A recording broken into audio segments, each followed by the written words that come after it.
पाणिनि को ऋषि कात्यायन ने श्राप दिया था कि जाओ तुम व्याघ्र व्याघ्र व्याघ्र करते हो ना, जिस दिन व्याघ्र सूत्र को पढ़ाने लगोगे उसी दिन व्याघ्र आकर तुम्हारा गला दबोच देगा। और यही हुआ था। और कात्यायन ऋषि को अपने व्याकरण का बहुत जबरदस्त अभिमान था, तो पाणिनि ने भी यही श्राप दिया था कि व्याकरण को पढ़ाते पढ़ाते तुम्हारी यूं ही मौत होगी जो लोगों को पता भी नहीं चल पाएगा। इसीलिए संत वाणी कहती है कि गुरु सच्चा और गुरु पूरा होना चाहिए।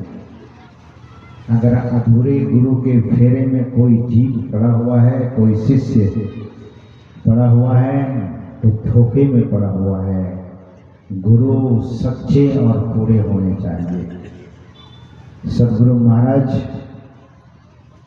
कहने की कृपा की कि वे पूर्ण धनी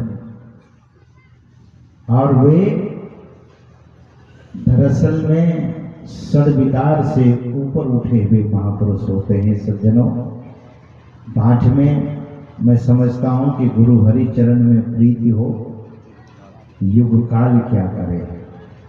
युग और काल का प्रभाव उस शिष्य पर नहीं पड़ता है, न काल का प्रभाव पड़ता है और न ही युग का प्रभाव पड़ता है।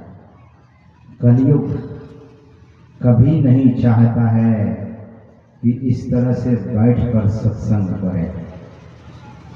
कलयुग को यह पसंद नहीं है। कलयुग तो कलह, कलयुग का मतलब होता है कलह, और कलह का मतलब क्या होता है? झगड़ा, विषमता। जितना झगड़ा होगा घर में, कलयुग उतना वहां नृत्य करता है कि वाह मेरे युग का आदमी ये है जो झगड़ा करता है। जो जितना बेईमान होता है कलयुग उसे उतना ही प्रसन्न होता है कि वाह रे वाह, हमें तो साथ देने वाला ये आ गया। सज्जनों, कलयुग का मतलब कलह करने वाला ये युग है। लेकिन कलयुग के मध्य में ही एक महापुरुष हम आपके बीच में आए और उन्होंने डंक की चोट से कहा, गुरु हरि चरण में प्रीति हो, युग काल क्या करे। युग और काल का प्रभाव ऐसे शिष्य पर नहीं पड़ता है। लेकिन लोग तो बहुत खुश हो गए होंगे, हमने दीक्षा ले ली है, महर्षि जी के हम चेले हैं। लेकिन नीचे की पंक्ति सुनिए तो फिर अपने को देखिएगा कि हम कहाँ हैं। नीचे की पंक्ति में वे कहते हैं कि कछवी की दृष्टि दृष्टि हो, जंजाल क्या करे। ये शब्द है ना, दृष्टि हमारी कैसी होनी चाहिए। सूरदास जी महाराज की पद्य को मैं सुना रहा था कि इतोट देखत जन्म गयो। यहाँ महर्षि जी की दृष्टि में, संत सदगुरु की दृष्टि में, जिसकी दृष्टि कछवी की दृष्टि हो गई है। कछवी पानी में रहती तो है, लेकिन अपने ही ख्याल से